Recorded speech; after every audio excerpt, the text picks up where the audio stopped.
Upheaval, Reckoning, Chapter 60, Sunlit Glory. Celestia collapsed on her belly, gasping for air as if she had almost drowned, bleeding from a dozen cuts that had appeared across her body, and aching as if she had tumbled down a steep mountainside. In front of her, Luna fared just as badly. From the depths of the abyss, the black touch of Tirado's necromantic power had reached out to them. When they had accepted, it was as if their brother had suddenly become bent on sucking out their very souls to feed the hungry abyss. Something was happening down there. Something terrible and desperate. Celestia gave and gave, even resigning herself to dying when no end to the life-tapping appeared. She had sent Twilight Sparkle and the others into danger so often, even throwing them into the barrier lands to protect her lies. Now, they faced the danger yet again. She trusted Tirado's judgment this time. Suffering wounds and allowing her very life force to be drained was a small price to pay. When the life-tapping stopped, Celestia's apprehension only worsened. She and her sister had been severely weakened to the point that they could barely maintain the necromantic array. If they failed now, the elements of harmony would be swallowed by the abyss, but they didn't have enough energy to pull any pony out of there. The only option seemed to be to hold on with the dwindling strength until every pony managed to climb out on their own. "Big sister," Luna said between pants. "Something strange is happening down there." "What do you mean?" Celestia asked. "The Firstborn's presence. I can't sense it anymore. Oceanus' throne is no longer beneath us." Luna stared forlornly at the array. "I fear that the abyss will soon collapse on itself without the throne. The others... We have to get them out," Celestia said. She struggled to her hooves, her horn glowing with all her remaining strength. "We have to pull them through the array." "I'll give it everything, big sister," Luna said, as she also forced her legs to support her. Her voice carried not a hint of confidence in succeeding, but all the determination to die trying. The necromantic array's runes glowed as the power of sunlight and moonlight flooded it, but the light was dim, barely visible in the muted atmosphere of the Old Kingdom. Beads of sweat formed around Celestia's forehead, mixed with the blood still there before dropping. No, she couldn't do it. Even with Luna helping, she couldn't pull any pony out of the abyss. She also felt it, too. Something had changed past the array, and even the dark presence within the Old Kingdom was waning. "Big sister!" Celestia couldn't answer. She didn't have an answer. Ponies that she cherished were slipping away while all she could do was stare blankly at a stone floor. Tears followed those drops of sweat and blood. If only... Celestia raised her gaze. Her answer was not going to come from this necromantic array. No power from the Old Kingdom or Oceanus could help her now. She stared at the sky above. The sun still shone despite the clouds of winter, despite the foulness of the Old Kingdom. A few rays still made their way to this wretched spot. "Your Majesty," she whispered, slipping into the language she was born into. It had been a long time since she felt the need to speak in the herd's tongue. Addressing the ones she needed now, however, required nothing less. Luna slammed a hoof against the dimly glowing necromantic array. The loud ping of metal against stone echoed mockingly within the enormous dome. The shock from the impact jarred her already wounded leg and sent jolts of pain shooting into her shoulder. It wasn't pain that brought fresh tears to her eyes, though. The frustration of it all, having to stay out here while the ponies they were supposed to be protecting did all the hard work, being able to do nothing when those ponies now stood at the brink of annihilation. What else could they sacrifice to save every pony in the abyss? She looked to her own fragile life, already ebbing from the dozens of cuts that her brother's life-tapping had caused. Even giving it would not do. "Your Majesty," Luna heard her sister say in the herd's tongue. For a moment, she forgot about the pain and frustration. There were only two beings that her sister, indeed herself, would address as such. "Oh, Celestia," Luna thought, her heart aching at the sight. It was a pointless, desperate attempt. The ponies Celestia called out to were a world away, unreachable without magic that would have been enough to pull at least a few ponies from the abyss. "Your Majesty, King Sanctus Dominus, rightful ruler of the eternal herd, 16th ascendant to the throne," Celestia went on. Her voice was so soft, it would have been difficult to hear just a few feet away, let alone across worlds. "Under the shadow of the Firstborn's false throne, your subjects seek your aid. The power of the abyss threatens those under your protection. We ask. Celestia paused to wipe a tear away from her cheek. She inhaled deeply to compose herself. "We beg," she said. "We humbly beg that our regalia be restored." Luna could only shake her head silently. That was a fanciful and impossible notion. The regalia had been taken away as punishment, and the king had decreed that they would never again wield it until they had returned from their rebellious stay in this world. Still, she didn't dare interrupt Celestia. "Your Majesty, we—" A sob she failed to stifle racked Celestia. Fresh tears poured down her cheeks. For a while, she could only sob and sniffle, her shoulders quivering in efforts to control herself. "Father," she finally choked out. "Father, please." Celestia stared at the pitiless ground. "I was disobedient," she said. "I was so wrong so many times. You told me to do what I believed was right. I tried, and all I did was hurt others. You taught me to stay true, even if I fail. I will stay true to this course. The king's word is inviolable.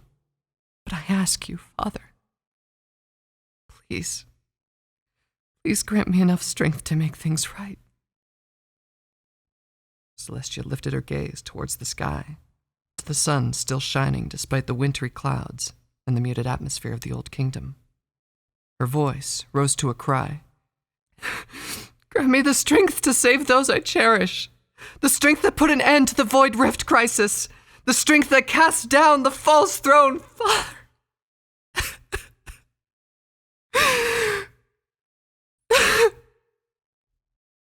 And Celestia fell silent, her gaze falling again. Luna had expected the silence that followed, but knowing and wishing had never been so different. "He will not respond," Luna told herself. "Even if he could hear, ultimately Sanctus Dominus is king first, and the king will not take back his decree. We must look to other means." The thought went still in Luna's mind as the fur at the back of her neck rose. There was magic tingling in the air, a faint humming for now, but with a sense of building power. She looked to Celestia. Was this some trick? Did her sister hold back some secret trump card after all? Perhaps a mana battery of immense power, hidden away for the most desperate occasions. The building power intensified. Luna recognized the warm sensation enveloping her and her sister alike. Power of sunlight. Some kind of gate was forming nearby. Hope welled from within Luna and warred with a sense of pragmatism. She couldn't look at the gate above them. She didn't want to start expecting. Was it the king responding? Were the regalia indeed being restored? No, Luna thought. That's impossible. It can't be. It shouldn't be. She shut her eyes tightly for a few moments, suddenly unsure now as to why she was so vehemently denying what might happen, even as explanations formed themselves in her thoughts. Perhaps it was possible with Celestia. Her sister was, after all, a master of summoning conjurations. Perhaps her pleas were still carried through wisps of teleportation magic, faint enough just for the king to intercept. And to that, their mutual affinity for the power of sunlight. Yes, that was it. The king was powerful enough to intercept even a faint message from a fellow pony blessed with the power of sunlight. With the final rebellion so close, he must be almost ready to leave the Silver Sanctum now, just as Oceanus was already showing signs of awakening. Would His Majesty have answered if it was me who called? Luna shook her head. No, she begged inwardly. Don't think that. This is a blessed, glorious event. I should be happy, hopeful. She pressed a hoof against her own wounds, relishing the sharp pain she caused as if to serve to punish those wretched, envious feelings. Even as Luna struggled inwardly, the warmth of sunlight flowing from above soothed her aches and slowly filled her with a supernatural sense of elation. This power, it was similar to Celestia's power of sunlight, but not quite. How majesty could be transmitted through emanations of light, she didn't know, but the grandiose presence she would associate with the king poured out from the gate, banishing the foulness of the old kingdom with ease. And then something flew out of the gate, slamming in front of Celestia like a golden lightning bolt.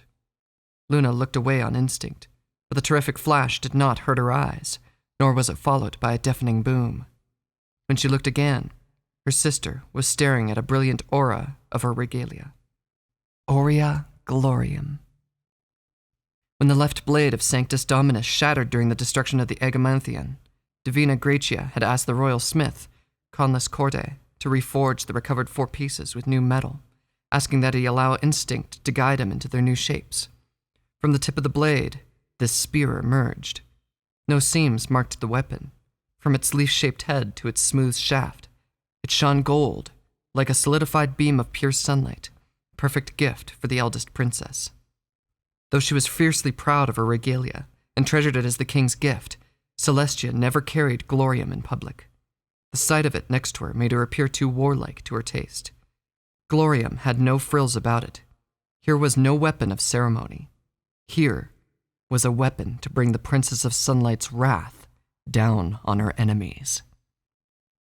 Celestia stared at Glorium for a while, the last of her tears simply evaporating from being so close to such power. Her horn glowed as she picked it up with her magic. In response, a fine engraving, delicately spiraling down from the head's base, glowed white. "The power of my blow has no equal," it proudly proclaimed.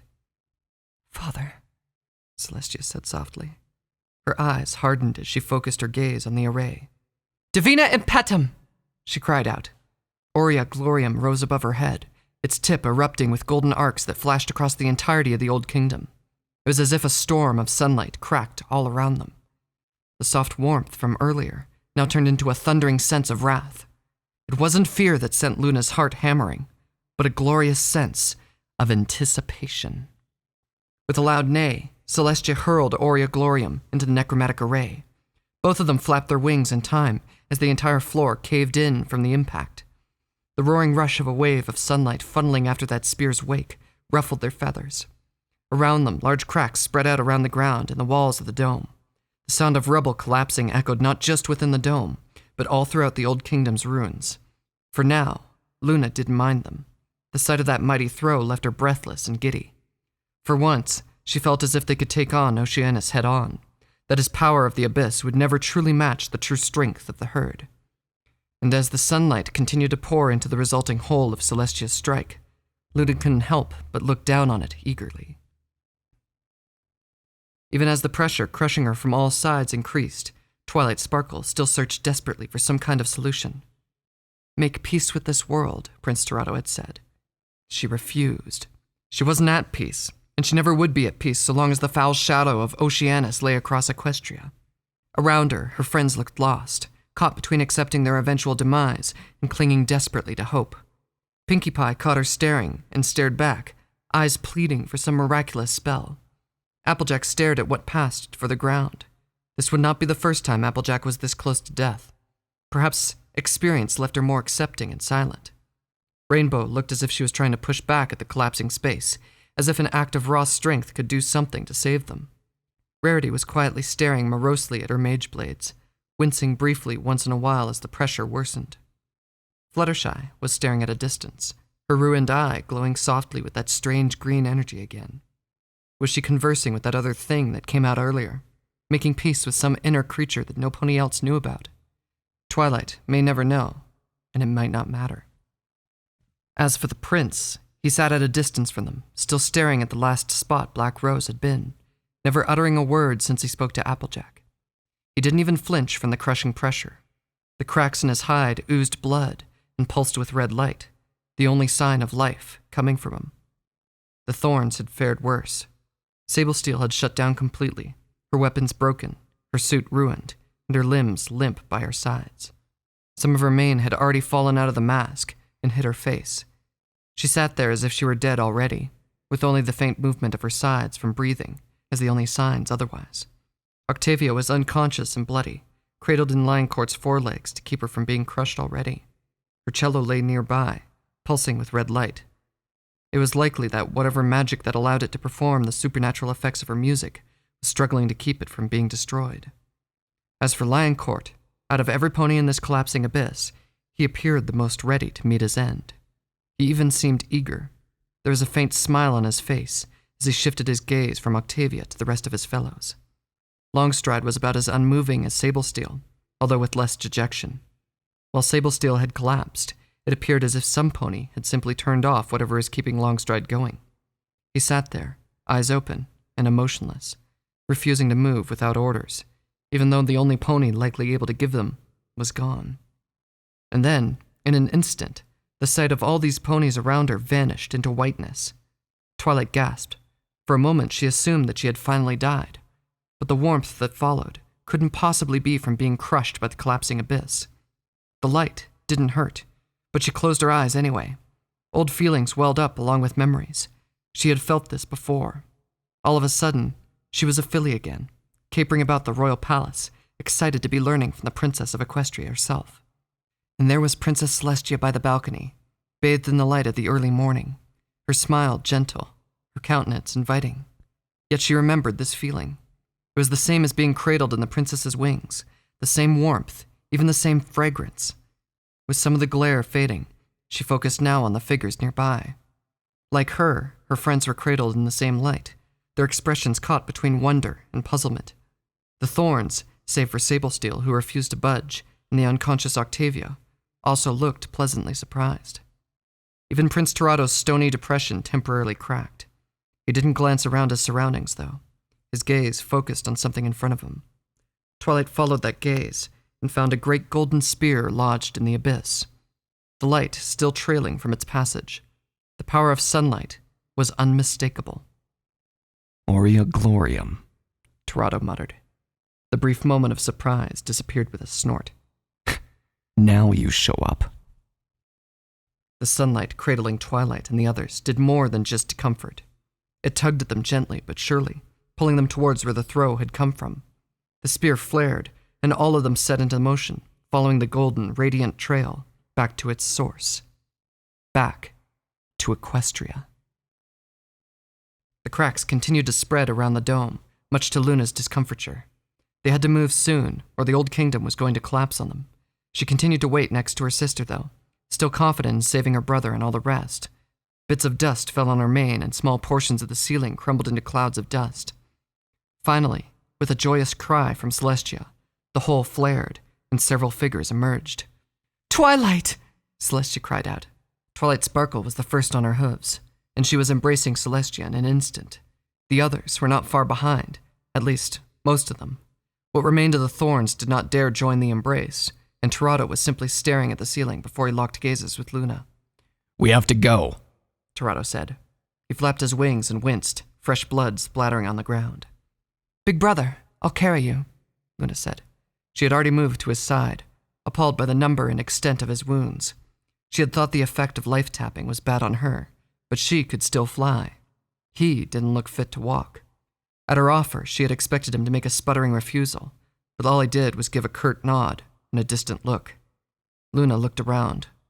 Black Rose was not with them. That was all the explanation she needed. Though exhausted and wounded themselves, only Celestia and Luna were capable of getting the group from the swiftly collapsing city. The abyss underneath the old kingdom had apparently collapsed upon itself, and whatever magic that held the structure above it was now gone. The old kingdom, built on an impossible space to begin with, was rushing downwards in a whirlpool of tainted rubble. Celestia's power of sunlight still enveloped Everpony, keeping them suffused in comforting warmth. Aurea Glorium reappeared next to her in a silent flash, ready to serve its wielder. Retreat was the order of the day, however. Celestia raised the spear and let her majesty of summoning conjurations take over. The entire group was gone in a flash, only to reappear in the midst of the still recovering legion. They had reappeared within a camp a little bit past the edges of Skymere Lake. Most of the legion had encircled the shores with encampments. The lake itself was filled with the broken wreckage of the old kingdom's constructs. A few legionnaires flitted among them, searching for wounded, recovering still usable equipment, and separating the fallen from the debris. The sunset's red-orange rays illuminated the sight. "How strange," Luna thought. "It appears we have only been gone for a few hours, but it feels like years." After some initial gasps of surprise, nearby legionnaires sprang into action. Medics rushed in to tend the wounded. Fresh bandages and healing spells. Even simple comforts like a drink of fresh water soon followed. Even as one medic wrapped her torso up, Luna couldn't take her eyes off the old kingdom. Its twisted spires toppled over, raising large clouds of dust. The walls and the buildings followed. It was as if the earth itself was sucking the city down. "Alert!" a legionnaire shouted at a distance. Horns blew, and those in the vicinity of the lake started rushing out. A distant roar of onrushing water followed the horns. The devices Lexarius set up must have failed, and the lake was coming in to complete the land's reclamation. Go to where you belong, Old Kingdom, Luna thought. Our history, and nowhere else. It was all over in moments. Where the horrors of a bygone age once lay, now lay a placid lake.